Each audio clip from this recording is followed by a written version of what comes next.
What are the impacts of the new tariff deals? Welcome back to another KuLAB. My name is Ku. This is our laboratory for learning. Thanks for joining us again for our new business news breakdown. Today we're going to be looking at an article in the Financial Times. We're going to be looking at specifically Procter & Gamble and some news about how they're going to adjust prices based upon the new tariffs. So let's take a look at this article. Let's learn some new vocabulary words. Let's learn some new business vocabulary words, some business concepts, and practice some of our business English with content actually in the business world. Let's go ahead and jump in to our next KuLAB. I always like to give attribution to the author, so thank you, Gregory Meyer, for this article. So our headline reads, Procter & Gamble to increase U.S. prices to counter 1 billion tariff costs. The subheading, Consumer Goods Group reports sales growth helped by rising prices of personal care and household products. So basically, this article is going to be about how the company, Procter & Gamble, who makes a lot of household products like soap and razors, things of that nature, are going to increase their prices because of the tariff cost. And let's see what that means. Procter & Gamble plans to raise prices for household products by about 5% in the U.S. this year, as the consumer goods giant seeks to offset a $1 billion cost hit from tariffs. So this is saying that, again, Procter & Gamble intends to raise their prices. It looks like they're going to raise them by about 5% in the U.S. So they're going to raise them because they look to offset about $1 billion in cost hit. So offset means they are going to take on that extra price increase from the tariffs. So they're going to offset it. It means they're going to give it to the customer so that they don't have increased cost for their business. So it looks like they estimate $1 billion more in cost to them. Cost hit means they're going to increase their cost from things like materials and marketing and packaging, things like that. U.S. President Donald Trump levies on American trading partners have raised cost for raw materials, packagings, and goods sold by Procter & Gamble, which makes Gillette razors, Dawn dish soap, and other household products. So this is talking about how the costs are going to be increased for Procter & Gamble, or P&G, as it's noted here. So again, raw materials, packaging, and goods sold. Andrew Schulten, Chief Financial Officer, said the company would increase prices by a mid-single-digit percentage in the new fiscal year on about a quarter of the items P&G sells in the U.S. So this idea of mid-single-digit just means anywhere from 0 to 9. Right? Single digits is 0 to 9%. Mid-single digit means it's in the middle of that. So estimates are maybe 5%, but maybe 6 or 7% might be in that mid-single digit range in the new fiscal year. So fiscal year is just the financial reporting year. So every company has a little bit different fiscal year. It means not connected to the actual calendar. It doesn't start in January and end in December. Fiscal year may start in March and end in February. So fiscal year means the year that we report our financial information.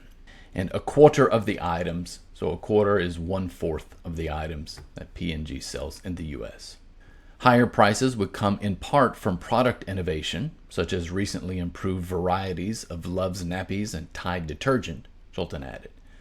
So he's saying the prices aren't going to increase totally 100% because of the tariffs. They're going to increase because the products have gotten better. He's saying there are some innovations. Innovations are some things that new discoveries you've made something better. So they're noting that varieties of Love's nappies, so diapers, Tide detergent, so laundry detergent, those specific brands have gotten better, and so the prices will go up if the product is better. We have invested significantly in the U.S. to localize production close to our consumer. So this is saying they have maybe created factories, they have opened up departments in the United States to localize production because the tariffs affect anything that is produced outside of the United States. But there are some materials, ingredients, packaging that are not available in the U.S. So those are imported from other markets and are subject to tariffs. Also, our exports of products that are manufactured in the U.S. to Canada are also subject to tariffs. So what this is noting is that while they do have a lot of stuff in the United States, which would not be tariffed, that many of their materials, some of their packaging, things are brought in from other countries, which would be tariffed. If they export to countries like Canada, Canada has a reciprocal tariff on the United States. This idea of reciprocal tariff means that if the United States is going to tariff products from a country, that country will also tariff products from the United States. So Procter & Gamble is saying, we export products to Canada, and therefore they are going to have tariffs on our products in the same way that the United States would. The status and size of tariffs has been unpredictable. The US and EU this week agreed a deal to impose a 15% levy on most imports from Europe, half the level threatened by Washington. So this is saying that the agreement in the US and EU was a 15% levy. Levy means tariff in this case, a tax, on most imports from Europe, but it was half of what Trump had maybe threatened. So Trump was saying maybe something like 30%. It ended up being about 15%. While the EU agreement would lower P&G's tariff cost by $100 million, it would take that with a grain of salt until we really see the details. So what this person is saying is that the idea of 15% would be welcomed by P&G because it's much less than 30% and would save them about $100 million. But he uses the idiom, I would take that with a grain of salt. With a grain of salt means it's like something that doesn't mean very much, just a tiny grain of salt, until I see what the actual deal is. The idea that under the Trump administration, lots of things change very quickly and, of course, without any warning. So just because something was announced at 15%, until the contract is signed, everyone is, being very careful about any projections they make.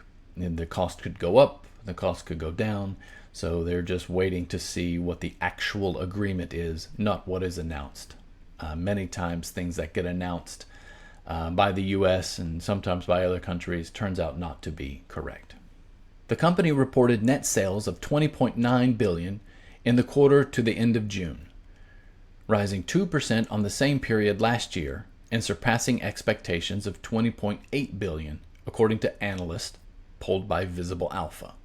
So this is just an indication of what investors thought their sales might be, $20.8 billion, and the actual sales, $20.9. So the investors were very close to that.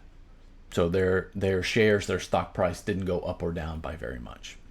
Organic sales, which strip out the effects of foreign exchange and acquisitions and divestitures, rose 2% in the quarter thanks to high pricing and the mix of products sold. P&G highlighted a 4% rise in prices for its grooming segment, where sales were driven by innovation-based pricing. Organic sales are just actual sales of the product. They don't include things like foreign exchange, which is the difference in how much money costs in different countries. So $1 is worth, say 150 yen in Japan. It takes away acquisitions. So we're not counting sales in terms of Procter & Gamble buying another small company, and divestitures. So if Procter & Gamble sold a small company or sold a division of their products, it doesn't count that. So organic sales is basically what we sold. right? The number of customers who went into a store and bought a product. And it says they saw a 4% rise in prices for its grooming segment. Grooming in this case being so things like razors, hairbrushes, makeup, anything like that, body wash, shampoo, conditioner, anything that you use to clean yourself or groom yourself. That segment of Procter & Gamble saw a 4% rise in prices, but driven by innovation-based pricing. So this is what we were talking about earlier, this idea that the products got better. Or Procter & Gamble says the products got better, and so they raised the price a little bit. So if you create a new, better laundry detergent, it will cost a little bit more than the old laundry detergent. So they said there was a 4% rise in prices.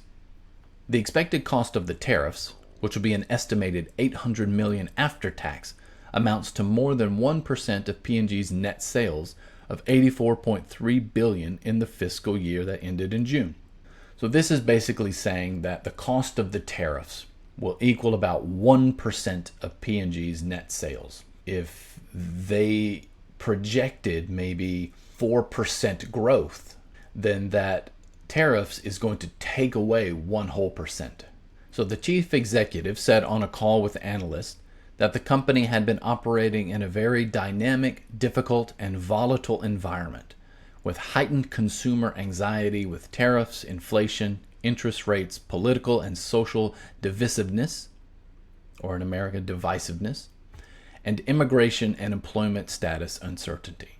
So he's noting that politically, economically, especially in the United States, there's a lot of uncertainty. People are not buying as many products as they might, as people are very unsure of how much money they might have.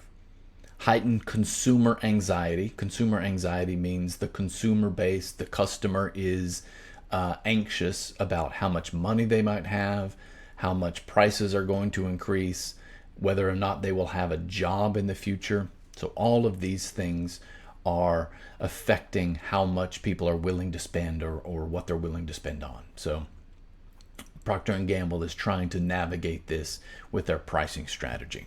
So there we have it today. We see that at least one company, Procter & Gamble, has their pricing affected by tariffs, and they intend to raise prices by a little bit. I hope you enjoyed it. Do definitely like and subscribe if you enjoy this kind of content. And join us again in a few days for another business news breakdown. And I'll see you in the next KuLAB.